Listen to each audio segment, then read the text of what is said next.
Let's talk about being high, altitude high. Not the kind you find in a city penthouse or on a roller coaster, but the kind that makes your ears pop and your heart race just from walking up a hill. Here in Nepal, high takes on a whole new meaning. Think the Empire State Building is high? In rural Nepal, that's just your front porch. Imagine waking up every morning to a view that would make most city dwellers dizzy, with your home perched on the edge of the world, and the clouds rolling by beneath your window. Here, people live above the clouds, where the air is thin and the mountains are ancient. Every step is a reminder that you're somewhere extraordinary, where the horizon stretches forever, and the sky feels close enough to touch. The landscape is wild, green terraces carved by hand, brown rock faces that have stood for millennia, and blinding white snow that glows under the sun. It's a patchwork of colors and textures, shaped by both nature and generations of people who call these heights home. The sky is a deep, piercing blue, no skyscrapers, just mountains older than history. Up here, the air is so clear it almost feels unreal, and the only things that tower are the peaks themselves, silent and unmoving. You realize quickly, you're a tiny speck on a massive rock. The scale of everything is humbling. Even the bravest trekkers look small against the endless ridges and valleys dwarfed by the sheer size of the Himalayas. The silence is profound. No sirens, no car alarms, just wind, yak bells, and distant voices. It's a kind of quiet that makes you listen to your own thoughts and maybe even find some peace in them. It's peaceful, almost suspiciously so, until you notice the goat-related chaos. Herds of goats and yaks have their own agenda, and sometimes the tranquility is broken by a stampede or a stubborn animal refusing to move. Living above the clouds reminds you, you're not the center of the universe. Up here you're just another part of the landscape, as fleeting as the mist that drifts through the valleys each morning. The mountains don't care about your deadlines or your Instagram. They stand unmoved as time passes and the world below changes. Your worries seem smaller, your problems less urgent. They were here before you, and they'll be here long after. These peaks have witnessed centuries of storms, celebrations, and quiet moments, and they'll keep standing long after we're gone. It's a perspective shift more powerful than any self-help book. When you stand on a ridge and look out over the endless mountains, you can't help but feel your own smallness and your connection to something much bigger. Nature looks you in the eye and says, "Relax, you're not that important." And that's not an insult, it's a relief. The world keeps turning, the wind keeps blowing, and the mountains keep standing, no matter what. And honestly, that's the most liberating feeling in the world. Up here you can finally let go, breathe deep, and just be, high above it all in every sense of the word. In Nepalese villages, your neighbors aren't just people, they're goats. And not just a few goats, but entire herds that seem to have claimed the streets, the rooftops, and even the doorsteps as their own. Here, goats are as much a part of daily life as the mountains themselves. These four-legged locals are everywhere, ambling down narrow paths, perched on rooftops like sentinels, and sometimes peeking curiously into your window at dawn, as if checking to see if you're awake yet. Their presence is constant, and their curiosity knows no bounds. They're the unofficial neighborhood watch, silently judging your every move with those unblinking horizontal pupils. If you drop something, trip, or fumble, you can be sure a goat is watching, and probably passing silent judgment. Struggle on a trail? A goat will breeze past, barely glancing at you as if to say, "Keep up, human." Their effortless agility is both impressive and, honestly, a little bit humiliating. These aren't petting zoo goats, they're mountain athletes, masters of cliffs and ledges. They leap from rock to rock with a confidence that makes you question your own 2 feet. Watching them, you realize just how perfectly adapted they are to this rugged landscape. It's humbling and a little insulting to watch them. Even the villagers, who've grown up alongside these animals, can't help but marvel at their skills. There's a sense of awe and maybe a touch of envy every time a goat pulls off a gravity-defying stunt. But goats are more than just observers or acrobats. They're vital to village life. They provide milk for tea and cheese, wool for warm clothing, and yes, they're an important source of meat. Every part of the goat is valued here. Milk, wool, and yes, dinner. Goats are woven into the fabric of daily survival. Their contributions are practical, nourishing, and essential to the rhythm of mountain living. Life here is practical. Today's trail companion might be tomorrow's meal. It's a relationship built on respect, necessity, and a touch of humor, as goats and people share the same winding paths. If you visit, prepare for furry friends and their silent critique. Tourists quickly learn that goats are the true locals and their side eye is legendary.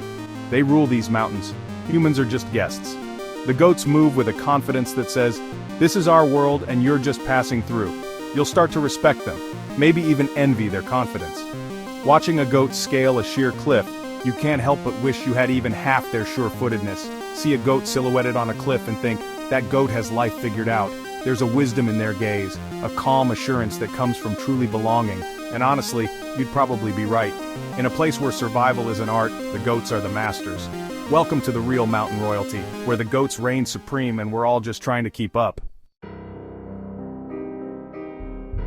In America, the dream is a big house, a garage, and a lawn. In Nepal's mountains, it's a sturdy stone home, healthy livestock, and enough food for winter. Success here is resilience, not accumulation. Convenience? Forget it. Want sugar? Hike 2 hours to a shop if it's open? Movie night? Gather around a solar-powered screen with the whole village. Work isn't emails and meetings. It's planting, building, carrying, surviving. Every task is physical. Every effort matters. Community isn't optional. It's your lifeline. Everyone knows everyone, and helps when disaster strikes. No government agency, just neighbors with tools and strong backs.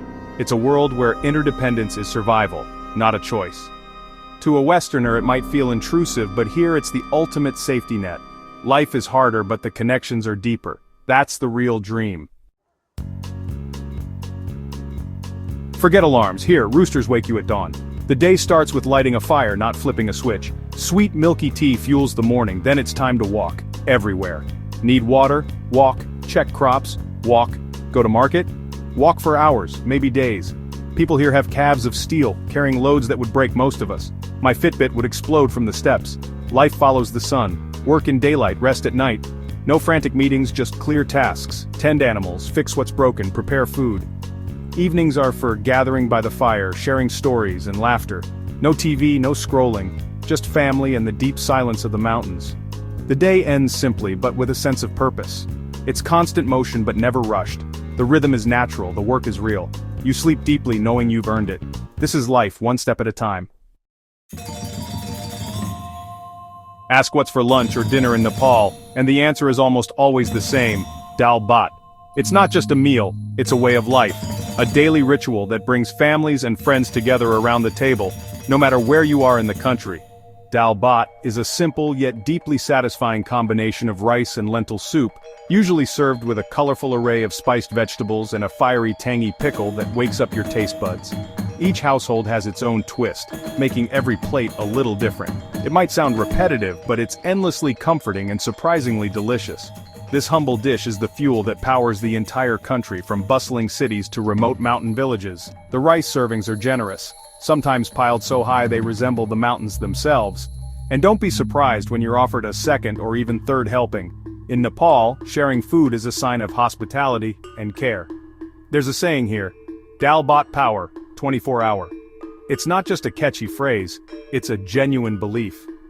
This meal gives people the energy to work, trek, and thrive in the challenging Himalayan landscape. Imagine a 120-pound porter carrying a 150-pound load up a steep mountain trail, fueled by nothing more than dal bhat and determination. It's a testament to the strength this meal provides.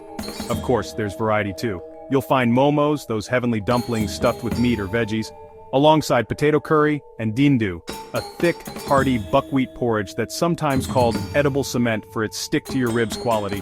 And don't forget yak cheese, a local specialty with a strong flavor that's definitely an acquired taste, but one you might just come to love. Still, dal bhat remains the comfort food, the daily constant that everyone returns to. It's the dish that feels like home, no matter where you eat it. After a long, cold trek through the mountains, nothing beats sitting down to a steaming plate of dal bhat. It warms you from the inside out and restores your energy for the next day's journey.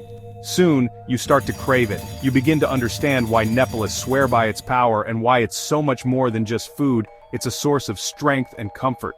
Even the skeptics, those who thought they'd tire of eating the same thing every day, become believers. Very full, slightly bloated, but always satisfied believers. Dal bhat is more than just sustenance. It's a symbol of community, resilience, and the simple joys of life in Nepal. It's fuel for the body and the soul. By the time you leave Nepal, you'll have a newfound respect for lentils and rice, and maybe even a few cravings you never expected to have. Dalbat will linger in your memory, calling you back with its warmth and simplicity. Dalbat, the true taste of the Himalayas and perhaps the true heart of Nepal. In the city, weather is a nuisance. Here, it's the boss. The mountains decide if you travel, plant, or stay inside for days. The weather is dramatic. Sunshine one minute, hail the next. Clouds aren't above you. They're your neighbors drifting through your yard. Sometimes you're literally inside a cloud wrapped in fog. The sun is intense, the shadows sharp, but when it sets, the cold hits instantly. Layering isn't fashion, it's survival. You might wear a t-shirt at breakfast and a down jacket by dinner. Then comes monsoon, relentless rain, muddy paths, landslides, and endless green. The clouds hang so low you forget what the sun looks like. It's a time for patience and respect for nature's power. The weather reminds you who's really in charge. Here, you don't plan around the weather plans around you, and you learn to adapt. Modern life spoils us with instant gratification, Amazon Prime, one-day shipping. In Nepal's high mountains, that doesn't exist. No 2-day delivery, just maybe in 2 months if you're lucky shipping. If something breaks, you fix it or repurpose it. Ingenuity is a way of life. Water pipes from bottles, door hinges from tires. Nothing is wasted. Old clothes become quilts, food scraps feed animals, plastic bags are reused endlessly. It's not eco-trendy, it's survival. The disposable culture of the West feels absurd here. When you can't shop online, you talk, learn, and watch the mountains. You realize how little you need to be happy. The urge to buy fades, replaced by freedom. Life is simpler, more creative, and surprisingly liberating. You might even forget your Amazon password. Here, resourcefulness is the real luxury, and you won't miss the stuff. The true heart of Nepal? Its people, tougher than your Wi-Fi password. They thrive where the environment is always a challenge. Their strength is physical, spiritual, and communal. Smiles are everywhere, genuine, welcoming, and disarming. Namaste isn't just a greeting, it's a heartfelt connection. Their resilience is rooted in culture and faith, prayer flags, temples, and a calm acceptance of hardship. When disaster strikes, neighbors show up, no questions asked. Life here forges character, tough, gentle, patient, and funny. They'll laugh with you, help you, and share what little they have. Wealth isn't measured in things, but in spirit and generosity. These people are extraordinary. They remind you what really matters, and you'll never forget them. So, you still want to visit? Here, your commute is a vertical hike, your neighbors are goats, and delivery means a man with strong legs. The Wi-Fi is weak, but the human connection is strong. The air is thin, but life is rich. You'll be pushed to your limits, but the views will steal your breath. This isn't a beach vacation, no resorts, no room service, just raw experience. If you want comfort, look elsewhere. If you want transformation, come here. You'll witness resilience, beauty, and your own strength. The mountains will ruin you for ordinary life. They're waiting if you dare.